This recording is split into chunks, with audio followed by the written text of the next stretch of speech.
They went from the oldest team in the Prem to the most.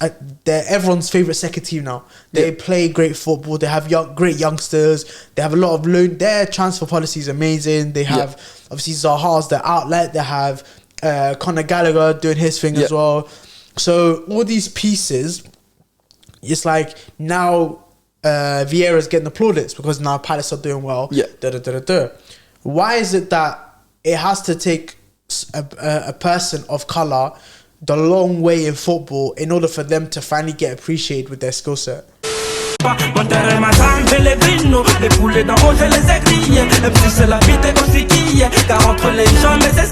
But I also want to... The reason I asked that question even was because I wanted to get to know about your aspirations, where you're in coaching now, but what's the end goal? Like, what's the goal that you're like, yeah, I've made it?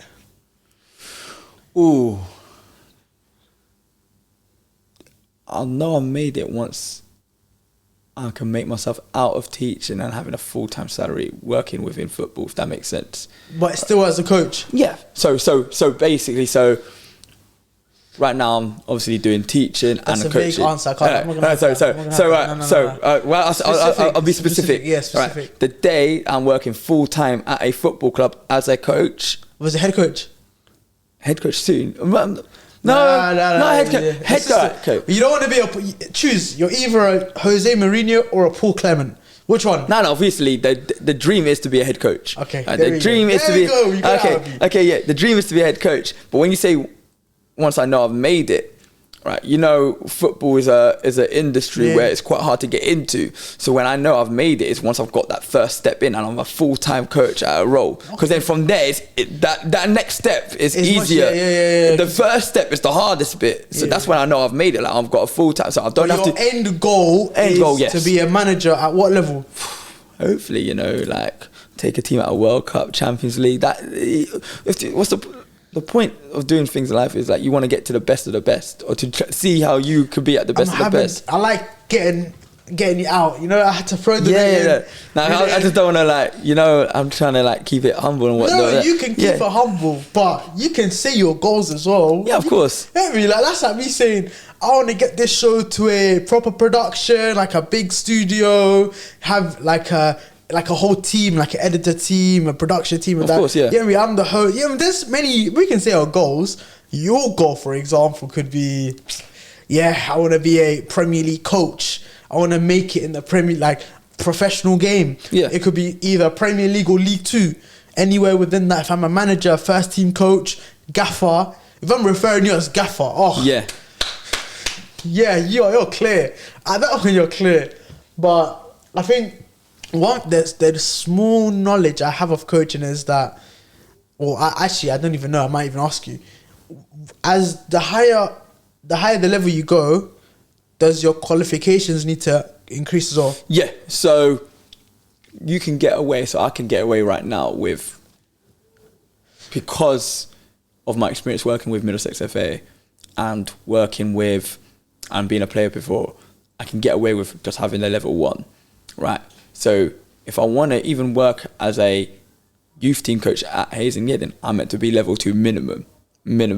But I'm getting away with it because of my experience beforehand, because there's no one really at level 2 that would be having the experience that I've already got. So I'm getting away with it right now, and plus because it's quite hard to get on the courses. If you want to work in a professional academy, if you want to work in Man City Academy or any professional team from Prem to League 2, you need to have a minimum UEFA B, which is the next stage up. But the difficulty stages with that is the coaching courses, they increase quite a lot. So your level 1 course is like £280. Your UEFA C, you're now looking at £450.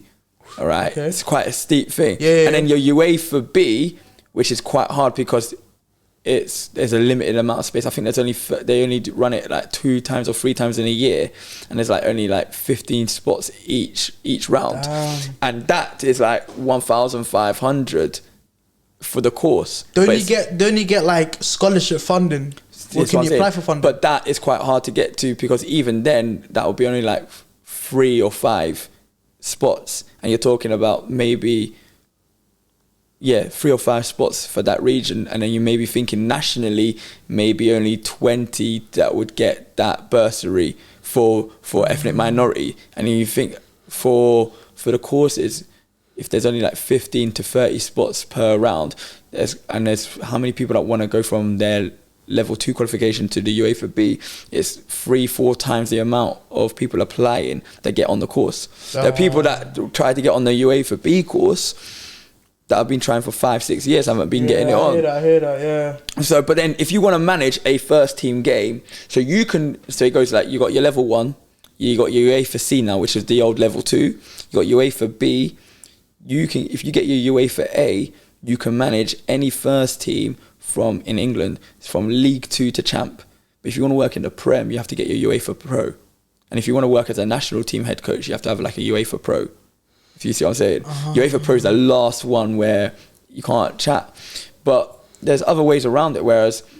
But like, for example, I saw the other day, I think it was not too long ago, Gundogan from City was like coaching an under-16s team. So he's doing... So this is where it gets... Like, you know, like players that are either currently playing or retired, like, obviously they're getting these spots because of connections. Oh, you used to play for the club and whatnot. But like, is that allowed, knowing that there could be someone else with the actual qualifications? See, this is what I mean. So with the structure as it is right now, if you're a current player, and some players do this while they're actively playing because they have access to the academy players to do their coaching courses.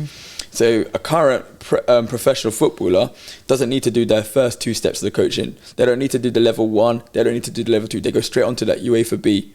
They jump straight. Why? Just because you've made it at that level? Because you're a player. So professional footballers always start off at professional footballers, when they say they want to do their course, start off on their UEFA B.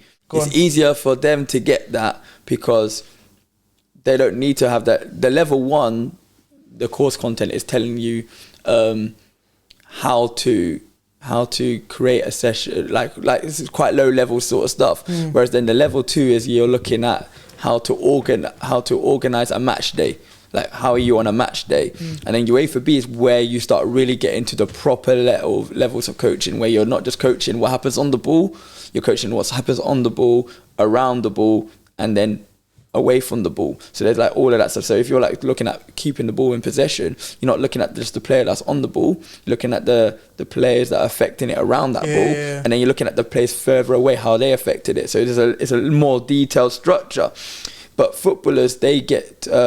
I think there's an allocated amount where that they can, for each round, where they can go straight through. And some players do it at the end of their career. Some people do it during like what we've seen with Gundogan, for example. And same with when Yaya Toure finished, he did the same thing with QPR and whatnot. And you see them, right? But it's different where like in the UK, some people go like there was a time where Henry and Vieira were doing it with the Wales FA, and then they did it there, and that's how Vieira got his assistant manager. His assistant manager was his course leader. If you look at Vieira's managerial career before he went to Palace, it was a bit all over the place. He brought in the guy that created that modified the coaching content at Wales. He's the one that taught Vieira. He's the one that passed Vieira his license. That's great networking, and then he was the assistant manager at Wales with Chris Coleman when they made the Euros. Then he went to be the technical director of Morocco, and then Vieira tried to hook him up, goes come back to UK. Come back to England, okay. But it's like there's levels of that. It's quite hard. And like you said about footballers, not all footballers make great coaches, right? We've seen that. There needs to be a bit. I think there needs to be a lot more courses available for people that not a footballer, that haven't got that professional background, where they can actually access the course and actually be able to have space to do it. I can't lie. What you've said there, there's only one man that's just vividly sticking out in my head. You see Frank Lampard, yeah? I don't know how he gets these roles sometimes, these jobs. And I just scratch my head thinking, you got Derby, cool. Then you got Chelsea because you're a club legend, cool. And then you got Everton. I'm thinking, hold on. Everton are in a relegation battle, and you get a man with little Premier League experience in that segment, for example. It's crazy to me how, like, networking really takes you far in football. You get it? Like, that's what it's even what I've really looked at for the last 2 years. How even in teaching, it's the exact same thing. Like, the way now, because I'm going to be joining a new school soon for a better promotion to come back towards West London. Like, I started treating school like it was football, like trying to get connections here and there. And I'm telling you, it's completely different. Like, if you start the way that you treat things, that, you know, it's like who you know, building that rapport, kind of, I'll do something for you, do something, having favours and whatnot, takes you a lot further than what I used to be was naive. Like, I thought, oh, if I'm good, I'll just get the job. I'll get the job. Of course, man, I don't need to do anything. I'm just going to, like, for teaching, I turn up my interview day, I'm going to teach a lesson. If I'm good, I'm going to get the job. But it's not like that. It's like, oh, someone might know the person beforehand. They might have a prior relationship at school. And they might just get put through quicker and easier, even if they're not that great, because they know that person. So it's not just in football, but it's like across the whole world. Like, you just got to treat it like that. Yeah, I can't lie, you segued it nicely, because I wanted to talk about your barriers into coaching. Like, what are the things that you found difficult in your coaching journey? Yeah, so I found it quite difficult, to be honest, like making that first step for a club to be interested in me or to take me serious. I thought, like, as soon as I put my name Mohammed and, like, kind of say, like, yeah, I'm interested in this role, not getting replies back or whatnot. So then it got to the point where I was like, okay, cool, I'm going to have to just, like, do it by force. I'm going to have to see you face to face. I'm going to come round. I'm going to just be relentless. They'll look at your name and be like, nah. I'm going to be relentless, right? And then, but then I think for my first entry into football, I started hitting up people that I used to know already. So, like, trying to get that thing. So I was like, I'm not trying to talk to someone new or whatnot. Let me just try and talk to someone I already know, sort me out, and let me get in through there. And then from there, let the work speak for itself. 100. And that's what I'm doing. And then it got to the point where at the school I was at, right, they didn't really have a extracurricular program. So they didn't really do football or any other sports. And then in my first year, I took the year 10 football team to the Brent final. So the Brent Borough final, and it got cancelled because that's when COVID just started hitting. Okay. But because of that, and then that's how Middlesex hit me up. They're like, oh, we heard that, like, you took a school that has no history of playing football, never had a team or whatnot, and started beating teams that were really good. Are you interested in this role? I was like, yeah, I'll take the role. I'm 100% interested in it. And then from there, it was like, okay, cool. Now I'm in this sort of environment. Now I'm working with players that are at non-league teams at decent level. Some of them are at an academy. So I've got quite a different. Some of them are not even. Now you can be like, you know what, like, yeah, I've got potential over here. You got potential. Now your name all of a sudden holds weight. Yeah, and I'm working with. And the best thing about working with Middlesex is, it was an opportunity to work with a higher standard of player that I wouldn't get anywhere else. I wouldn't be working with academy players based on my qualification and my name and what I had done, because I'm 2 levels below what's needed to work in the academy. Don't have much years of experience of coaching at that time. Like, no one's gonna have. They're looking at you like, you're not serious. You're like deluded or whatnot. So I started working with these kids, and then let the performances speak. Slap in another county 5-1, like, and people are now starting picking notice. Yeah, scouts coming up to me and giving me their card, saying, anytime you got a game, let me know, and we'll be down to watch. You know, that's crazy. You know, like, not even Sunday league, but whenever, like, you have that league table and you just see that team at the bottom with, like, minus 100 goal difference or something. Yeah. When I see the results, you're like 12-0, it's 9-1. Well, they are freak results, and for you to be doing that with your team and be slapping these teams, but it's not just slapping it, right? It's the way we play, and the way that they're playing is like, it's controlled. Like, people are trying to press. The way we play, and the worst thing is, like, with Middlesex, with the county, is we're not like the other counties where they get to train with their squad. I only see them on match day, so I don't even get much interaction with them. I see them like maybe once a month for that match, but because we don't get to train, I make them come extra early, and we do like a little trial run training just before the game. So we do, this is what we're going to work on today. This is set piece that I want us to do. And I'm quite detailed. I treat them like if they were a first team. So stuff we work on, I know no one's going to be doing at their age. So like we're doing set pieces, blocking runners off to get free headers, trick set pieces, working on shape, on how I want us to play, different little, like treating a goal kick like it's a set piece, like it's a free kick. Fake them that we're gonna come short, but we're gonna just dink it into the striker's feet and play 1 and 2 touch. We're already on their goal. There's a lot of things that I do not see or try to be creative that I know no one else is gonna do, but that's my leveler against other teams that I get to train with their squad and whatnot. I think you need to explain to the people, where do you get this knowledge of the game? Where do you get this knowledge of the game from? Because when you're speaking and you're speaking in detail, you're speaking about a lot of things where for you it might seem nothing, but someone that was watching that wants to be an aspiring coach, for example, for them, they can be like, where do I learn the game? Like where would you recommend a starter, for example? Ooh, see, most of my thing is just through experience, and I'm just thinking, right, because your experience of playing. Yeah, but my thing is, right, if I do exactly what everyone else is doing, right, I'm gonna be far behind everyone else because they've got the years of experience on me, whatnot. So I just try to be creative, do something completely different to get a result, if that makes sense. So I play quite aggressive. I play with 2 number 10s. I play with like 2 number 10s and 1 DM. And no county has been able to work that out because everyone goes 4-2-3-1. Right? And everyone tries to go with 2 holding midfielders. Two. I don't go 2 holding midfielders. I go with 1 holding midfielder and 2 attacking. And I put my 2 attacking on their 2 holding. So they ain't got time to breathe. And from then, I don't need to be able to hold the ball. If I say I want to keep the ball in their half, by me putting pressure on them in their half means that the ball's going to come back to me anyways. So I don't need to get on the ball to keep it. I'll just make sure that they mess up with the ball themselves, and then I get the ball back.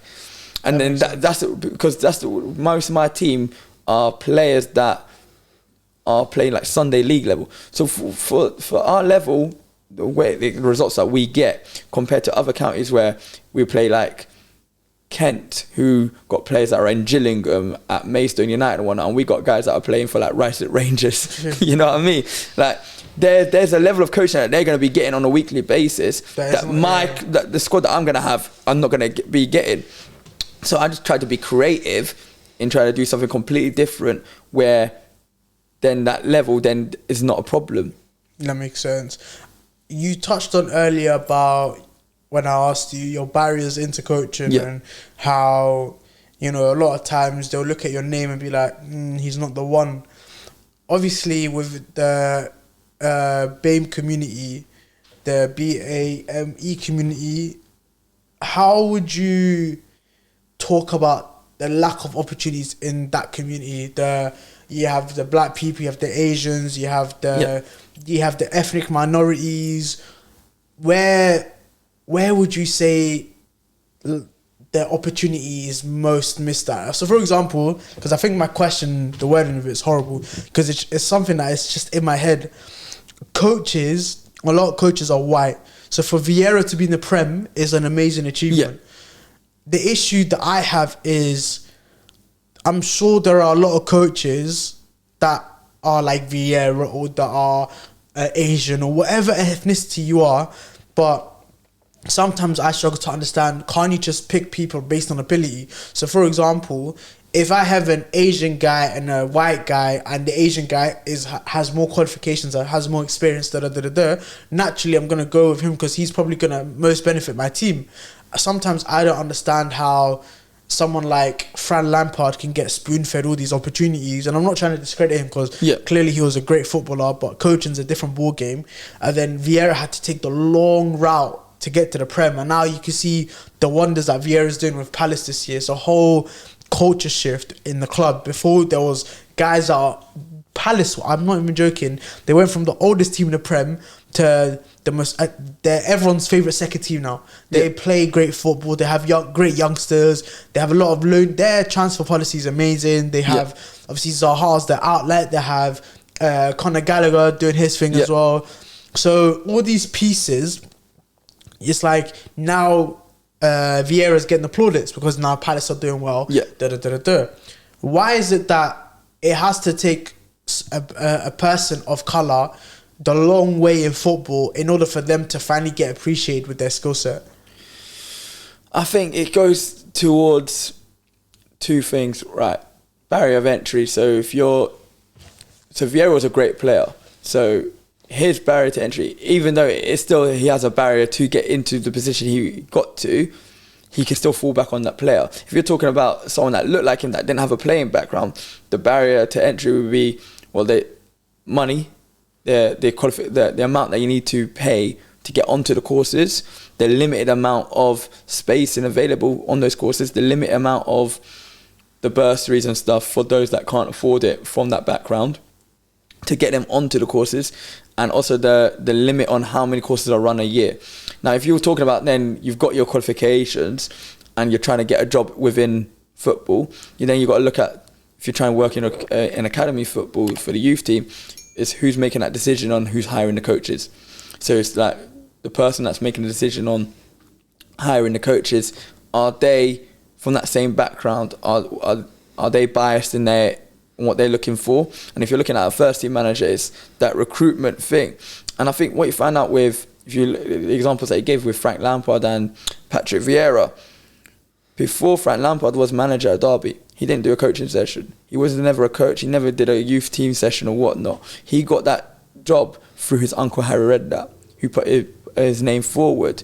And then that's where you're seeing now Frank Lampard's limitations in terms of when it's getting troublesome or it's not going well, because he doesn't have that experience to fall back on. Whereas Vieira, he had the qualifications. He was working with Man City's youth team. He done it. He done that hard yards. He then went to New York, was still within the City group, and then he went to Nice. Nice in France, and had the experience of, okay, it was going well and then it fell back again. So he's got more of those experiences as a whole.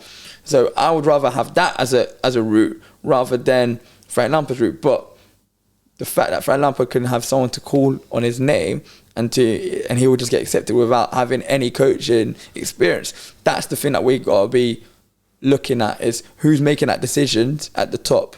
And are they making things based on favours from other people or what they think is good? Because Frank Lampard, even when he was a player, had this image that he went to a private school, could speak Latin, so he's an intelligent person. And you don't see other people from those from ethnic minority groups get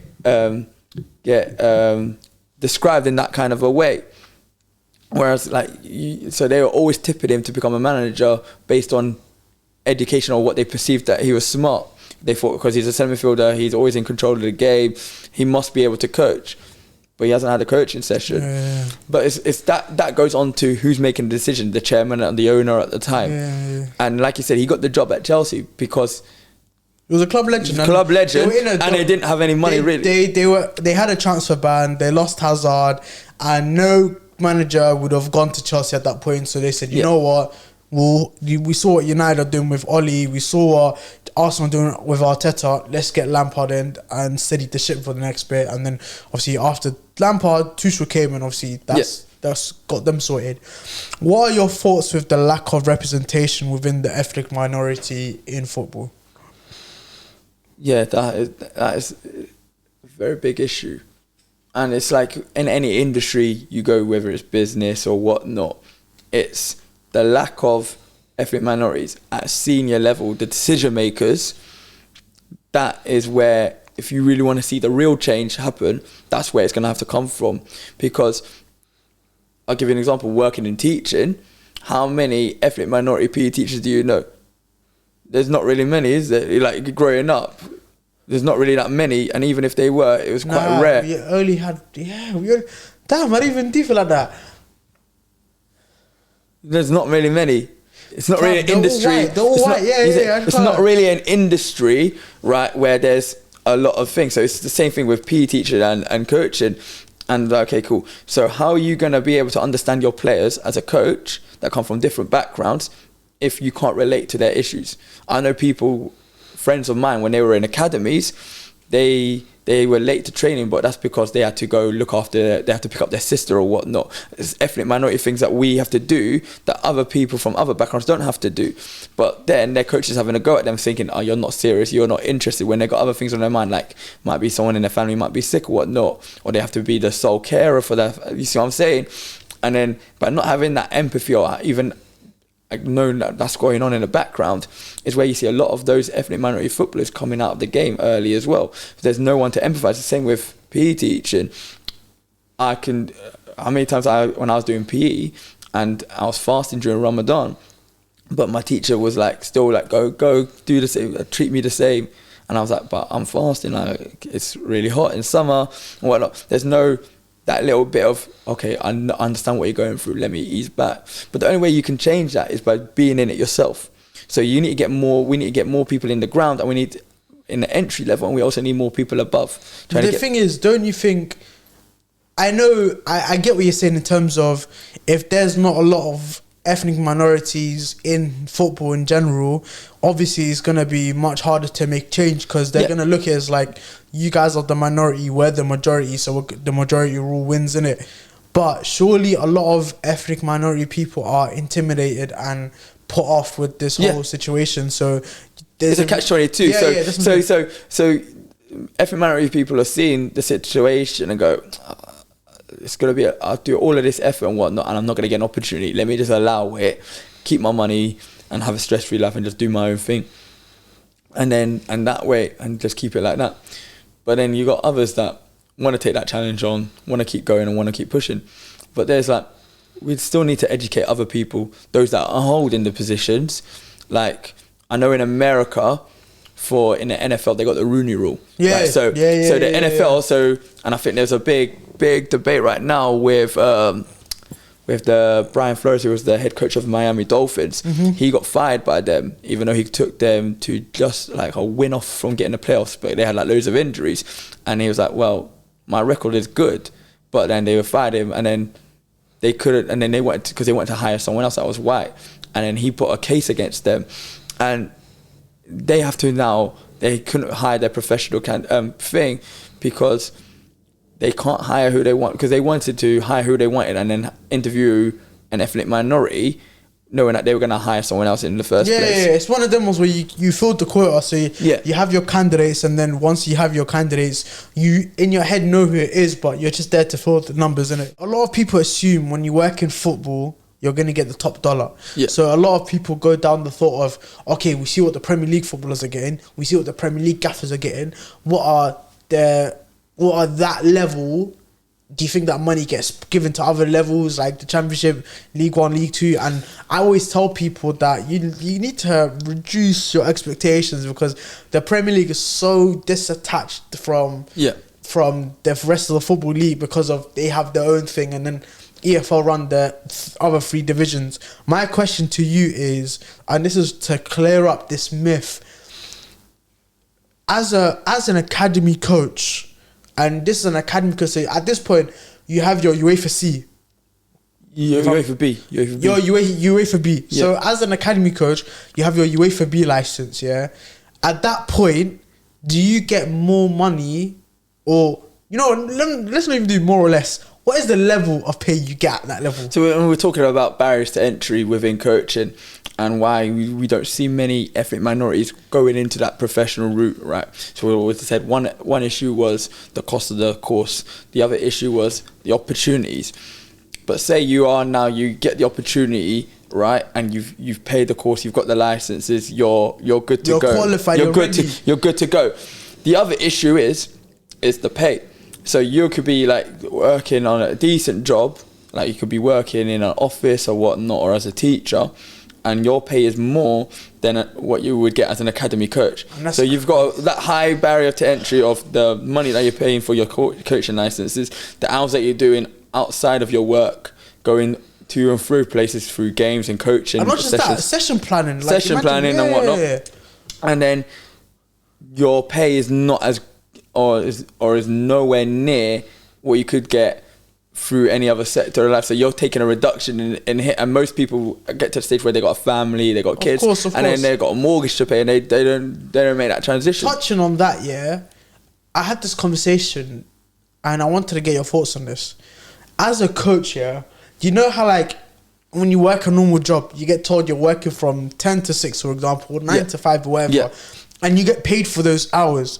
You know, as a coach, yeah, how would the pay structure work, knowing that you do a lot of session planning and then you have your coach, you have your session, and then like I feel like I could be wrong, but this is just based on assumption. I feel like you guys put way more hours than what is allocated in pay. So for example, your session could be 2 hours. It could take you another 2 hours to plan. So they'll pay you for 4 hours. But really and truly, you spent way more time doing the session planning, the stresses and the difficulty of running a session, the pressures that go into it, for example, and then potentially when you're setting up, like when you're collecting all these things and you're traveling back home or wherever, like what is the pay structure saying as a coach? So it's quite it depends on the club that you're at. So with Hayes and Yedin, I know that coaches who are, say, they're in charge of their age team, they would get paid depending on some age groups do 3 times a week train. We're quite different than most other non-league teams, whereas some age groups do 3 times a week training and then have a game on a Saturday. The older groups, the under 16s, would only train twice because they got their GCSEs coming up. So the coaches there would get £20 per session and then £30 for the game. So there might be a week that you don't have a game, but you're still collecting for that 3 training sessions, £20 per session. But then obviously, like I said, within I talk through my experience with Hayes and Yedin, we got to plan our sessions in advance and upload it for that week. So if I've got to say, for example, with the under 16s, they train twice a week. They train on a Monday and a Thursday. On that Sunday, because it'll be either after a game, reviewing the game, or it'll be if they didn't have a game, reviewing last week's training, I'll create the next training sessions for that week. But within our group, we're quite lucky where we create sessions and we upload it into a shared drive. And then if other people want to say, oh, I want to work on that topic, there's a template there, and then they can, if they want to edit it, they can edit it. So we're trying to get to a stage where we got a syllabus. But do you still get paid for that period? No. So when does the pay start? So you get paid per session. So when you're doing your session. Oh, so when you go to the training field. So you get paid like it'll come into your bank account or come into your bank account. No. But it's like paid for the hours you're talking about is literally the training session. The training session. So your session planning is not paid? No. That is crazy. No. What? But then you could go to other clubs and then you might not even be needing to make a session plan, or you could just do. That's what I mean.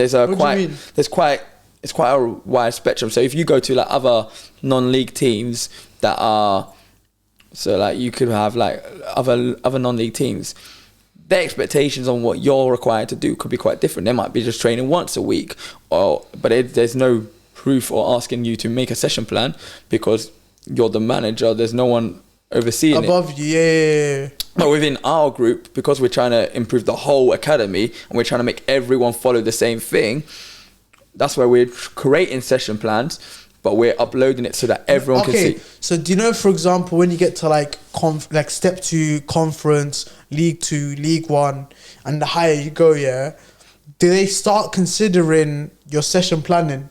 So for example, because for me, yeah, I feel like it's very unfair to only pay them coaches for the time you spend on the pitch.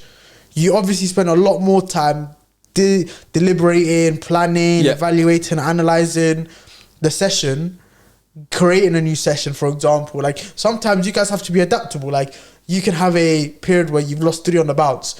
You need to see what's going on, find weaknesses, address that. That you might have to create another session. You might have something in plan, but something else happened. You get me?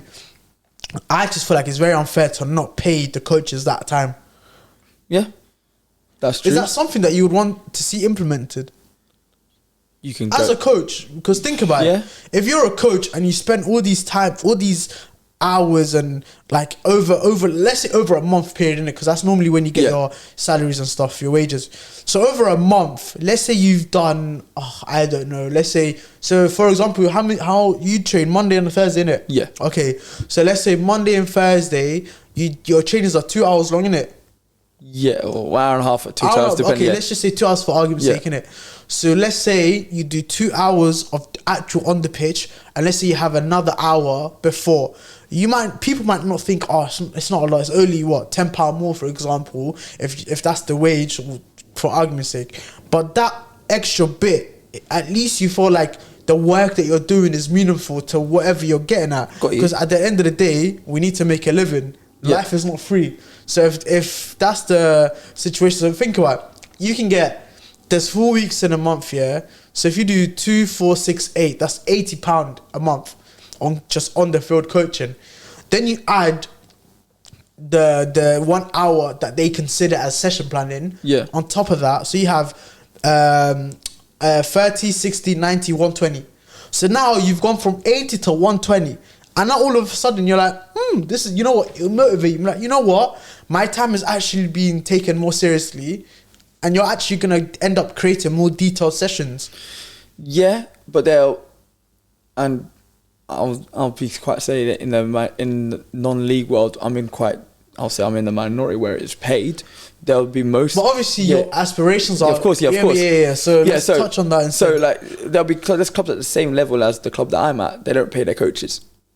They don't pay their coaches at all. So it depends what you're saying. So like to get what 60 £40 and then it doesn't seem a lot in terms of the hours work, but compared to the rest, the standard norm, it's more than the usual. But then when you work in a professional setting, obviously working every single day, your planning section is all paid for because you're getting your salary as a full-time thing. Yeah. But it's just one of those things where that's the difference between professional, non-league, the pay. And because it's quite diverse within non-league, majority of clubs are going down the route of hiring volunteers, trying to get their experience so that they can then move on. Or sometimes they might just say, we'll pay for your coaching license, and that's it.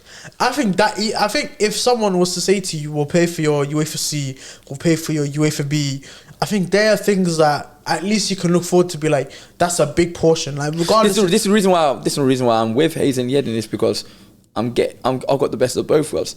I'm getting paid to do my coaching, but then they're also, because of their connections and because we've got actual tutors that actually teach the programs, so we can try and get in like our coaches in as first names, that they would pay for my license as well. So I'm getting both. And it's quite a unique situation then that most other people don't get the opportunity to do. That's fair. I think it would be wrong to speak about coaching and then not talk about, we've already mentioned it with the barriers into football with ethnic minorities and stuff, and we spoke about the lack of opportunities with ethnic minorities. I think one thing's for sure, I think the FA and the counties that control each region, do you think as a whole they're doing enough to cater to us ethnic minorities? Oh, that's a good question. No is the honest answer. Why is that? Like I said, just the fact of how limited the coaching spaces are, and who gets accepted on the course is still a lottery. It's still, you have to write an application form. So for example, let's say you used to fill out one application, let's say this year, 2022 spring, you fill out your application form. Let's say they reject you. Do you now have to, for 2020 autumn, you have to fill in another application form, for example? Yeah. So this is what happens. So here's goes, right? So I tried to get on to the UEFA C license fully funded because they had a small, what did they say? I think they said there was only 30 spaces nationwide. I think it was 30 spaces nationwide. And you got different county FAs, and to get a fully funded spot for the rest of the season, I was like, okay, cool. I filled in my application form in December, and it was deadline was January. Filled in my application form, got notified in February. You've been unsuccessful. It's been high turnover. Okay, cool. if I want to go to, I hate them generic emails as well. But now, if I want to go and if I now want to do that or apply for that same course for next season starting in August, I would have to create a whole new application, fill in the same thing, and then that's where it gets to a point where it gets a bit silly. Whereas like, you're not even like holding the file or whatnot, so it could be, or you're not even like, I've got to fill in the same application form, and it's like that. That's what I'm saying. Where it's now like we talked about barriers to entry, and I said treating it like it's connections. It's now, that's why I'm trying to make connections with people that can actually make the decisions. So I'll just give them a heads up. Yeah, I've made my application, and I'm like, okay, cool, we're gonna put you through. I hear that. I can't lie, yeah. I want to see more ethnic minorities in football, because I've seen a lot, especially at like whether it's Sunday league level, non-league, semi-pro, academies. I've seen a lot. Like, I hate it when, I don't know about you, innit? Your opinion is your opinion, but this is my opinion, innit? And you can add on it afterwards. I hate it when they champion ethnic minorities for playing football or making it. Like, for example, I don't know, off the top of my head, we're talking about him, Patrick Vieira. He's had an amazing season so far with Palace, exceeding expectations, innit? The way they champion him, it's like, come on, like really? And then with like, I don't know, Zidane Iqbal, for example, he came on Champions League game against, Young Boys. I was at the stadium, and I watched the commentary at the end, and then the post-match, and they're like, oh my God, you are one of the few Asian, and they really champion them. And obviously, like, everyone deserves their flowers, but like, just treat us normally, like the same, you know, like, for example, when, and this is not in a rude way or in a spiteful way, but when white people achieve success, they say, look at his specific journey. But when it's an ethnic minority, it's like, oh my God, you've now represented all of Asia or the whole of Africa. Or why is that the case? Like, it actually vexes me. But you got to look at it from this point, right? It's stereotypical, isn't it? So how many, if you look at white English or white ethnicity, there's so many of them because there's so many years of them being there that it's just considered normal. Whereas if you get someone that's come from a background that you don't have any representation in, it's nice, it's a shock to the system, and it's nice, and maybe they're trying to use that person as the poster boy, to try and bring through others. But then I think that is quite needed if you want to get more people in, because then it starts, and then the problem, it is condescending in a way, because imagine you have this big sticker on the back saying, yeah, I'm the only black guy that made it in whatever, or I'm the only Asian guy that made it in what, like, you now have this unnecessary pressure now to see. I get that, and the worst bit is if that person, then if you're attaching their performance to their ethnicity, that's where I have the issue. Rather it then just be like, okay, we're celebrating. Elaborate on that. So if we're saying, like, say with Zidane Iqbal, and he's just broken into, or he played for a first team match for United, and you're like, okay, cool, that's great, because we haven't seen someone play for a United's not, even though they might be not doing the greatest right now, still it's a big name brand, not just in like the UK, it's like globally. And then so for an ethnic minority to be from that background to be playing for Man United, it means something, it holds weight. Now, however, if then he starts performing, say he plays more minutes for United and then he plays bad, I don't want it to be then correlated to the fact where, oh, here's the first guy that's playing from this ethnic background, he ain't that great, we're not going to give anyone else from that background a chance. You see what I'm saying? Whereas I don't want the performance to be attached to the journey and the journey for it. I want it to be like, okay, cool, why win? It should be normalized that we should have more people from that background within that sport when you talk about population size and whatnot. Exactly. And I don't want it to be based on, okay, you just had a bad stretch of games, we're not going to have anything. Or the same with managers. If a black manager, I'll say this as well. Remember, what's his name? Was it Chris? No, what's that? Do you know that Norwich manager, the former Norwich manager, Chris something? Houghton. Yeah, Chris Houghton. Yeah. Him. I think he got relegated with Norwich, and then he brought them back up or whatever. Like, he was one of the managers at a yo-yo club. Like, they'll bounce between the Premier League and the Championship. But that's not to discredit him. Okay, he might have had a poor run of form, for example, and he might not in that specific moment in time not been at the level of a Premier League manager, or when he was in the Championship, he was an excellent Championship manager. But don't attach him to black people or you get me, ethnic minorities, because now what you're doing is you're creating this stereotype. Because think about it, the media are very powerful. If they run with an agenda, a lot of the British public tend to be very stupid, so they'll run with a lot of agendas, and then you hear the average bloke or the average woman just speak.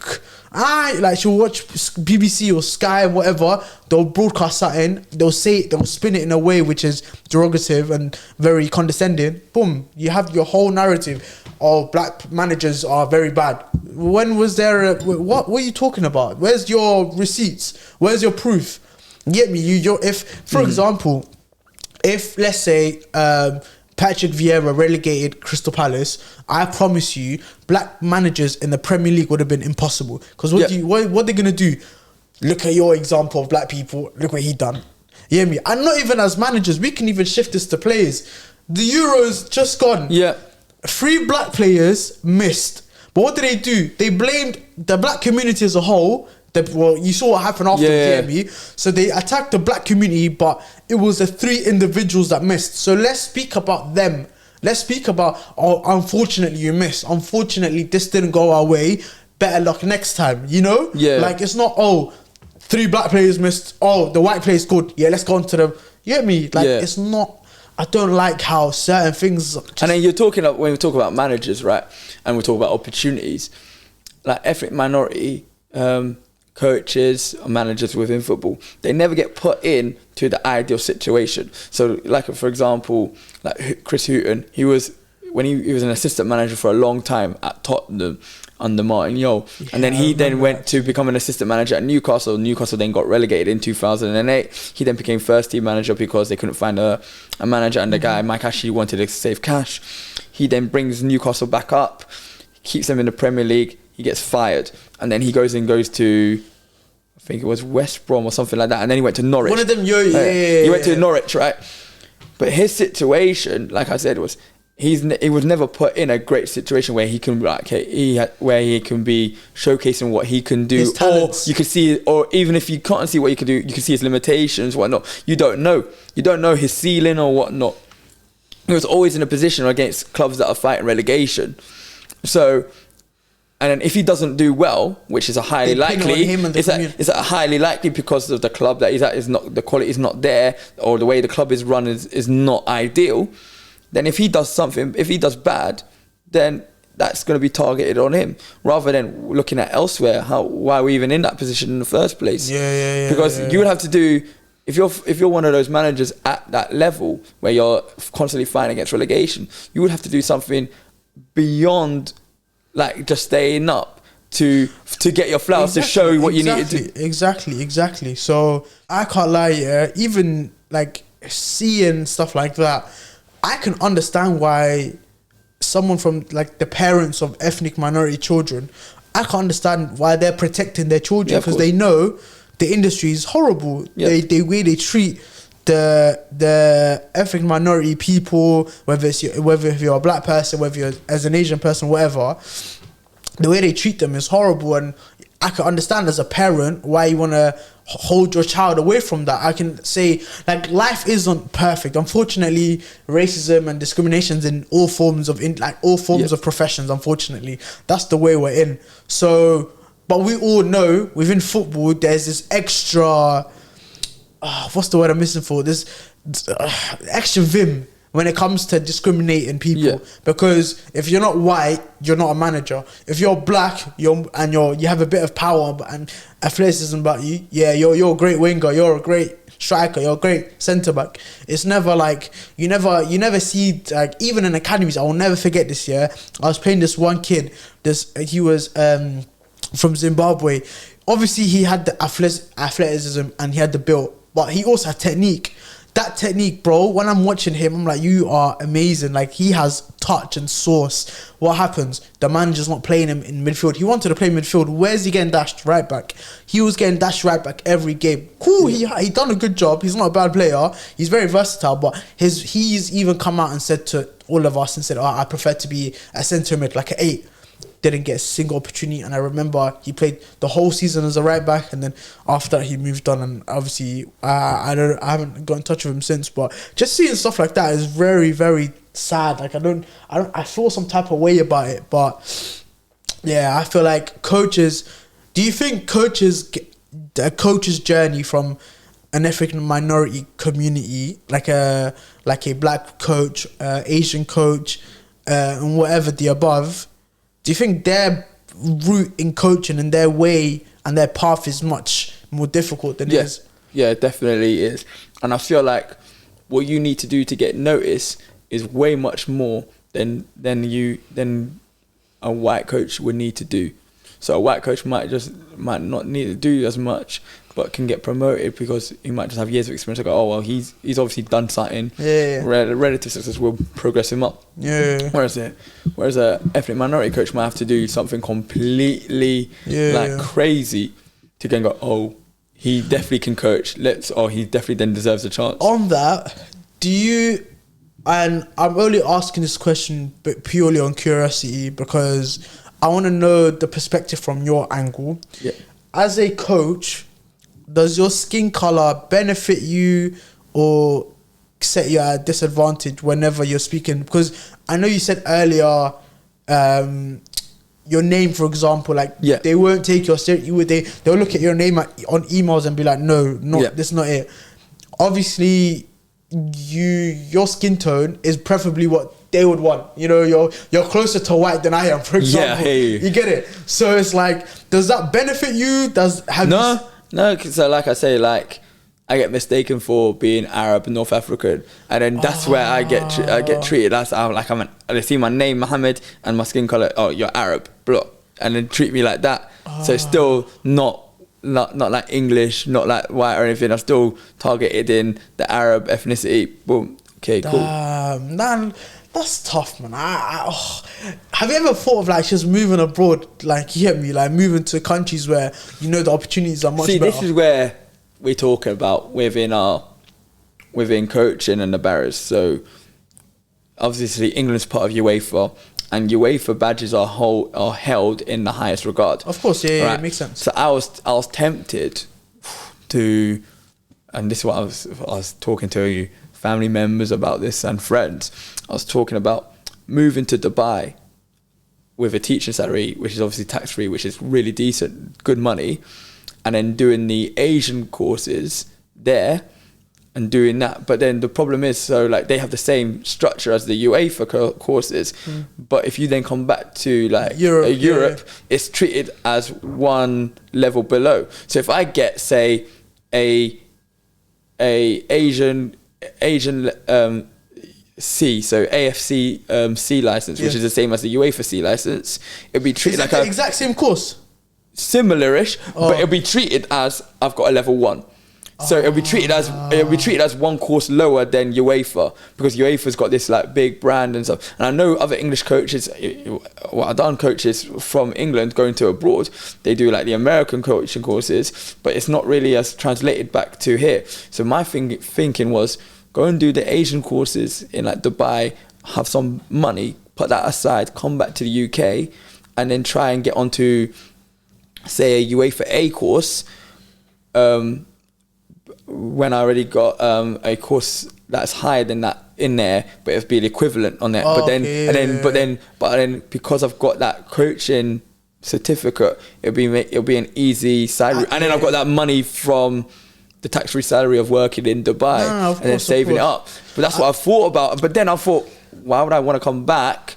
We were talking about this as mates just in a restaurant one day, thinking, you look Arab, why don't you just try and use that and work in an Arab country and try and get a coach enrolled there and then doing well there and then try to come back rather than getting the courses and come and do your thing back.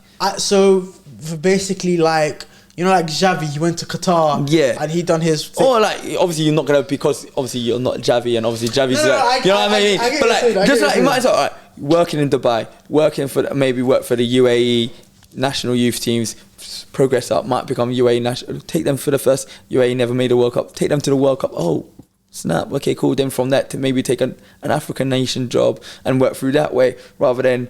But I do feel like we are very, very, we are quite biased to European jobs, even European teams. If you look at people from because of the Champions League, Champions League. But like, even the levels, if you really look at it, as in like when they look at the Club World Cup, and you look at the African Champions League, and then those teams when they come into what's it called, the cup, the World Club Cup. Yeah, Club World Cup. Yeah, they don't do too bad when they play against the South American teams or the European teams. So the levels are not really that different. It's just that the money's more pumped in Europe. Yeah. Exactly.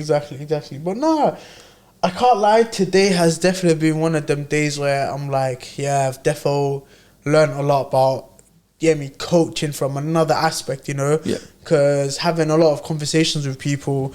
Everyone's coaching journey is different, and obviously yours is different, but there's a lot of similarities too, naturally. So like, listen, I really, really like appreciate you telling your side of the story, your side of life, and I hope the people have also got to know you as well. You get me? I hope so too. But now, what I always do as well, when I always wrap up with a guest, I give them quick fire questions. Go for it. Oh, actually, before we even get to that, guys.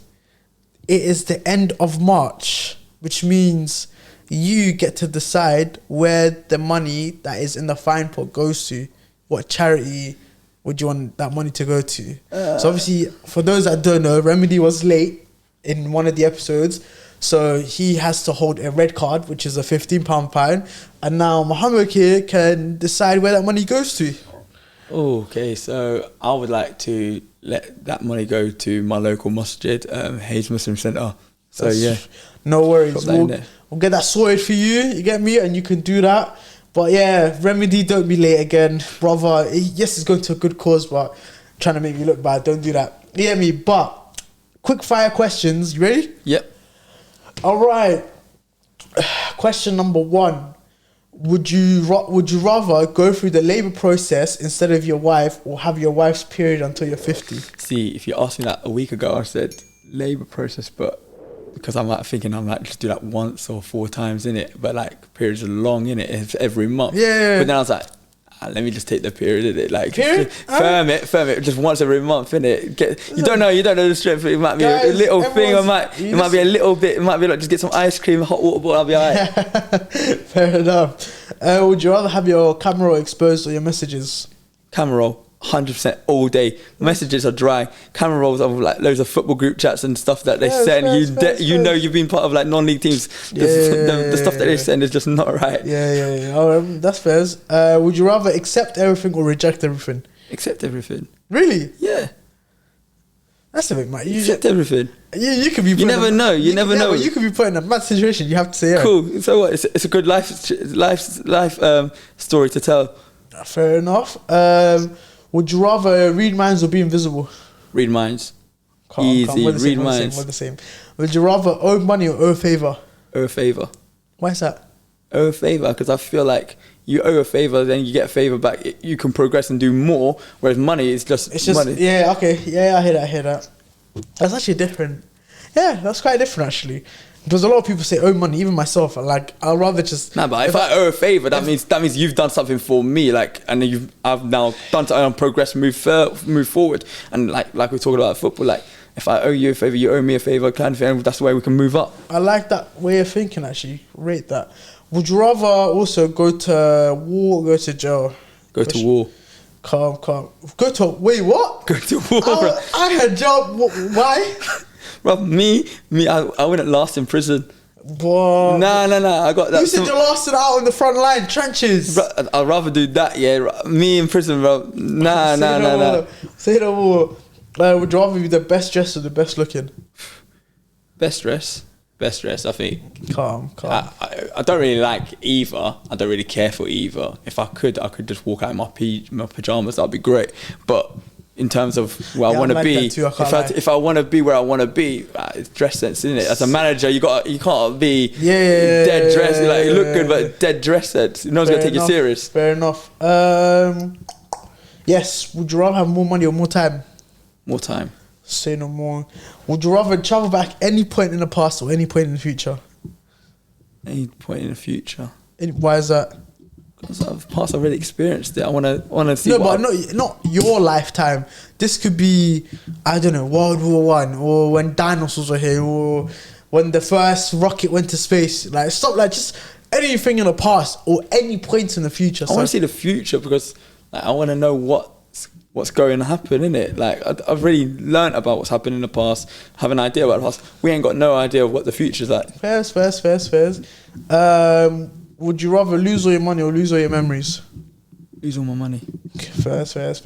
Actually, I forgot to say this. Actually, since I had a guest on. I'm not gonna say who because the episode hasn't come out yet, but I had someone and they gave me a great follow-up question to number 9. I just realised it because there's a space I forgot to write in. Would you rather start at the first point of life or end when the world is finished or finishing? Ooh, no. Start at the first point in life. You know? Really? Yeah. Okay. So Adam and Eve vibes, and then you get me. Yeah, go Adam and Eve vibes where no one's around, bro. I want to see that. Like everything's nice. Everything's nice, and you don't even know everything's wonderful. End of the world. Like you're scared. Yeah, you're that's scared. True. Alright, first, would you rather have immeasurable success or marry the love of your life? I think this one's the easy one for you. I'm married, love of my life. Yeah, first. if I didn't say that, I'm dead. Yeah. You're not gonna go home. You're sleeping on the couch today if you say the wrong answer. Would you rather have a nice car or a nice house? House. Fairs. Would you rather explore sea or explore space? Explore sea. I can swim. I'm scared of heights. You're scared of heights? I can't live. I don't like getting. What about planes? When you got? I'm not good with planes. Not good. See, when's the last time you flown out then? Would be the last time was when I went Hajj in 2019, Saudi. So on the, you know when you go? Oh, I've had bad planes. I've had planes that are like shaking and whatnot. Yeah, turbulence. Yeah, no. I've had planes that are like proper, and even the landing was a bit. Yeah. If you got Ryanair, there. No. I went on proper airlines, but we don't do Ryanair. No, but like the sea is the sea, isn't it? Like I can swim, I can go down. I got a snorkel. I can breathe. I'm calm. Space, bro. I'm just there, like in the middle of nowhere. Nah. No. Listen. That's everything. I can't lie. I appreciate you coming down. You get me? Today, I think my head has got bigger. You get me? One of them ones where I've just taken a lot more in. I've become way more vigilant with a lot of things that you're doing, a lot of things that you've gone through, whether it's you personally as a coach or whether it's the overall situation with coaching. But like your journey is definitely something that I'm going to continue looking at, keeping an eye on. Get me, inshallah, you progress well, you get everything that you want. But I appreciate you coming down. Thank you for coming down, making your way. Thank you very much. No worries. But guys, all his socials has been flying about through the episodes, so go check him out. The socials for the show, I'm gonna leave them right there. Go check them out as well. Make sure if you've gotten to this point in the video, that means you like me. So then why are you not following? Follow, man. We need your support. Go follow. Make sure you subscribe. Make sure you like and comment.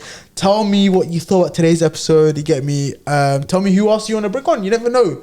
I could level up. I can get someone that you maybe his mentors. I can get someone. You get me? We can do more things, but I need your suggestions. So go comment that down. I think what's the last message that you want to say to the people before we wrap up? Yeah, I'm just thanks for watching, and just like let's hope that we can. Obviously, we got big games with Somali national team. Hopefully they do well. Hopefully they do games as time of recording is tomorrow. The game, so we're recording this on Tuesday, innit? Day before the game. But no, 100%. Quick score prediction. I think we win 1-0. 1-0? Calm. Second leg, I think it'll be a draw. So we're going to win on aggregate? Yeah, win on aggregate. Say no more. But listen, it's been your boy Monti. It's been your boy Mohammed. Take care. In a bit.